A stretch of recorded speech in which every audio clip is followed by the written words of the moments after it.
श्री स्वामी समर्थ. जय जय स्वामी समर्थ. श्री स्वामी समर्थ. जय जय स्वामी समर्थ. श्री स्वामी समर्थ महाराजांच्या नामस्मरणाने आजच्या व्हिडिओला सुरुवात करूया. शुभ दुपार तुम्हा सगळ्यांना. कसे आहात तुम्ही सगळे? आशा व्यक्त करते स्वस्थ असाल, मस्त असाल, स्वामींच्या सेवेमध्ये रममाण असाल. अधिक महिन्याची पौर्णिमा जवळ येत आहे. तसं तर अधिक महिन्याच्या प्रत्येक दिवसाला विशेष असं महत्त्व असतं. मात्र अधिक महिन्याची अष्टमी, नवमी, पौर्णिमा या तिथीला जास्त, पंचमीला सुद्धा बरं का, पण आता त्या तिथी होऊन गेलेल्या आहेत.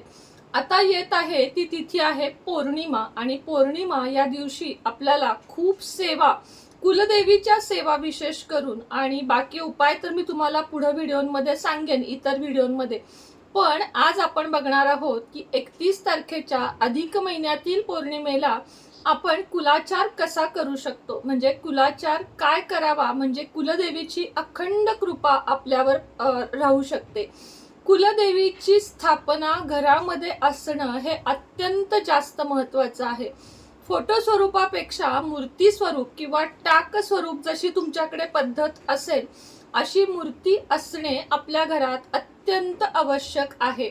कारण सगळ्यात महत्वाच्या देवी देवतांच्या पूजेमध्ये येते ते सगळ्यात पहिले प्रथम वक्रतुंड म्हणजे महागणपती, आपले गणपती बाप्पा. दुसऱ्यांदा येते आपली कुलदेवी, आणि मग बाकीच्या देवांना आपण महत्व देतो. जसे की आपले महाराज असतील, दत्त महाराज असतील, ह्या सगळ्याच देवी देवतांची स्थापना आपण करतो.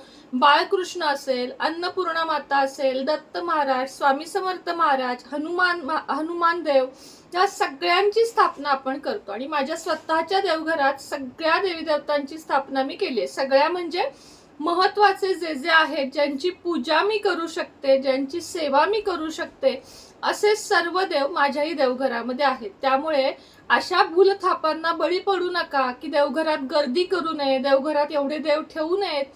चालतं, जर आपण सेवा करण्याची इच्छा असेल, आपल्या घरामध्ये आपल्याला या सर्व देवी देवतांचा वास गरजेचा वाटत असेल, तर हे सर्व देव एकत्र ठेवलेले चालतात.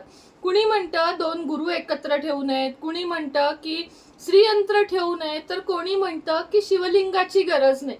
पण आपल्या आयुष्यामध्ये आपले जे, समजा महादेव आपला पूर्ण आयुष्याचं जे आरोग्य आणि आपल्या आयुष्यानंतरचं म्हणजे स्वर्ग लोकातलं सुद्धा सगळं ते बघतात. कुलदेवी आपल्या कुळाचे रक्षण करते. गणपती बाप्पा तर प्रत्येक म्हणजे नवीन सुरुवातीच्या प्रत्येक गोष्टीला आपण गणपती पूजेनेच आरंभ करतो. दत्त महाराज आपल्याला करणी बाधेतून दूर करतात, तर आपले स्वामी समर्थ महाराज आपल्याला गुरुबळ आपले वाढवतात. बाळकृष्ण घरात असेल तर घरातल्या मुला मुलींची संगोपन चांगले होते. आणि घरामध्ये बाळकृष्ण असल्यावर अर्थात विष्णूंची स्थापना पण आपण केली जाते. विष्णू लक्ष्मी एकत्र घरात असण्याचे पण एक वेगळं महत्व आहे. श्रीयंत्र हे महालक्ष्मीचे आसन आहे, म्हणून महालक्ष्मी असेल घरात तर श्रीयंत्र असावे. कारण श्रीयंत्राचं जे वरचं टोक असतं ना, त्यावरच महालक्ष्मी विराजमान असते. हनुमान देवता हे घरामध्ये असतील तर आपल्या घरामध्ये कुठलीच निगेटिव्हिटी किंवा वाईट विचार धडकू शकत नाहीत. तर हे झालं थोडक्यात सांगायची इच्छा झाली मला, म्हणून मी तुम्हाला हे सांगितलं की आपण जसं एकत्र कुटुंब राहतो ना, तसं देवी देवतांना सुद्धा एका देवघरात एकत्र स्थान द्यायला हरकत नाही. अट मात्र एकच, आपल्या हातून सेवा झाली पाहिजे. धूळखात देव पडणे किंवा देवाची 8-8, 15-15 दिवस पूजाच न होणे हे मात्र पूर्णपणे गैर आहे. दररोज देवांना एक 5 मिनिटात स्नान घालणे, फुलं, हळदी कुंकू, चंदन वाणे, अत्तर लावणे आणि धूप दीप समयी लावणे, एवढी जरी आपल्याकडून रोज कार्य घडलं ना, आणि देवापुढे एक 5 मिनिटं बघा तुम्ही, संपूर्ण घरामध्ये आपण जेव्हा देवघरासमोर बसतो तेव्हा जी आपल्याला मनशांती लाभते ती आपल्याला कशातही लाभत नाही. तर चला मूळ विषयाकडे वळूया की कुलदेवीचा कुळाचार या दिवशी काय करायचा आहे. सगळ्यात आधी वेळ बघूया की दुपारी 2:14 अतिशय चांगला काळ आहे पौर्णिमेचा या दिवशी.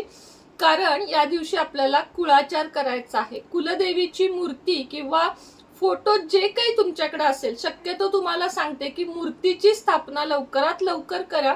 नसेल तर आता फक्त सेवा ऐकून घ्या. जी काही फोटो मूर्ती तुमच्याकडे आहे त्याचा पंचामृताने म्हणजे पंचोपचार षडोपचार पूजा जर तुम्हाला जमली तर करा. पंचोपचारच जमती, कारण षडोपचार पूजेमध्ये आगमन आवाहन हे सगळं आलं, त्यामुळे पंचोपचार पूजा आपण करायची आहे.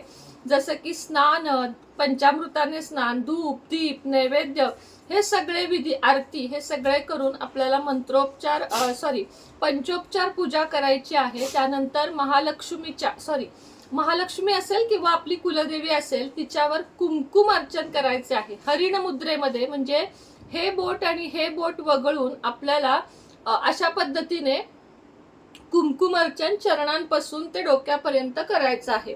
कुंकुम अर्चन करून झाले की हे कुंकू एका डबीमध्ये एक 4-5 तास देवीच्या अंगावर राहून द्यायचं आणि त्यानंतर हे कुंकू जे आहे ते डबीमध्ये भरून दररोज छोटासा तिलक आपल्याला तो लावायचा आहे. त्यानंतर कुलदेवीची सेवा म्हणून दुर्गा सप्तशतीचा 1 पाठ या दिवशी अवश्य करायचा आहे.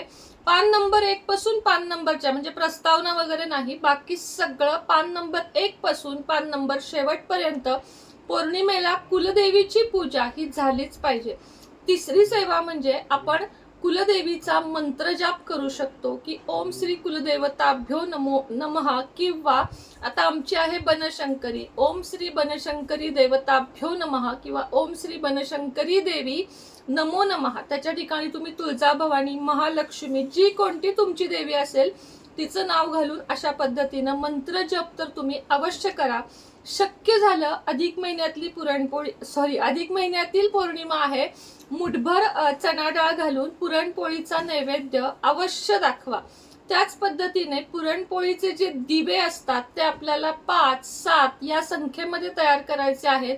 त्यामध्ये तुपाच्या वाती भरायच्या आहेत आणि पुरणाच्या या दिव्यांनी आपल्या कुलदेवीची जी आरती आहे म्हणजे महालक्ष्मीची, कुलदेवीची, किंवा नसेल जमत तर गणपती आणि दुर्गे दुर्गटभारी या 2 आरत्यांचा व्यवस्थित आपल्याला त्या दिवशी आरती वगैरे सगळं काही घ्यायचं आहे, ते पण पुरणांच्या दिव्यांनी.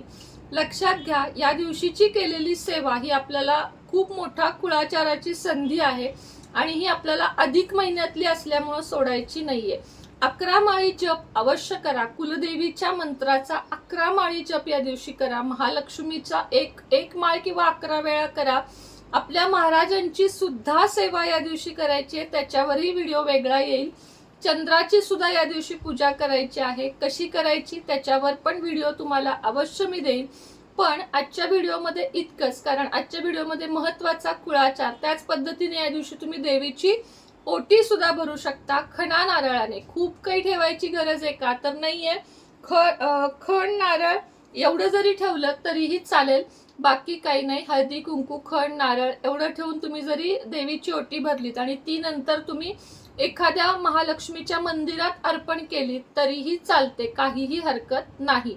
या दिवशी घरी आलेल्या महालक्ष्मी स्वरूप जी कोणी तुमच्याकडे सवाष्ण स्त्री येईल तिचा व्यवस्थित कुळाचार म्हणजेच काय, तिला हळदी कुंकू, तिचे जमल्यास तर पाय धुवा, तिला हळदी कुंकू लावा. त्यानंतर घरात जे काही असेल ती भेटवस्तू तिला द्या, शृंगाराचं सामान द्या, दूध साखर केशरयुक्त किंवा वेलचीयुक्त दूध साखर तिला अवश्य प्यायला द्या.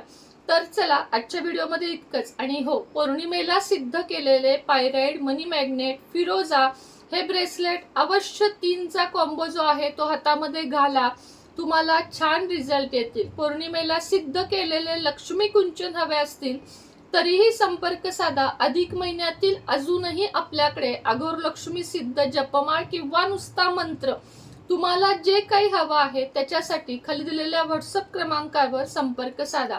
पेड कन्सल्टेशन जरी हवा असेल तरी खाली दिलेल्या नंबरवर संपर्क साधा. कोणत्याही देवी देवतांच्या मूर्ती तुम्हाला हव्या असतील तरीही माझ्याशी संपर्क तुम्ही साधू शकता. श्री स्वामी समर्थ.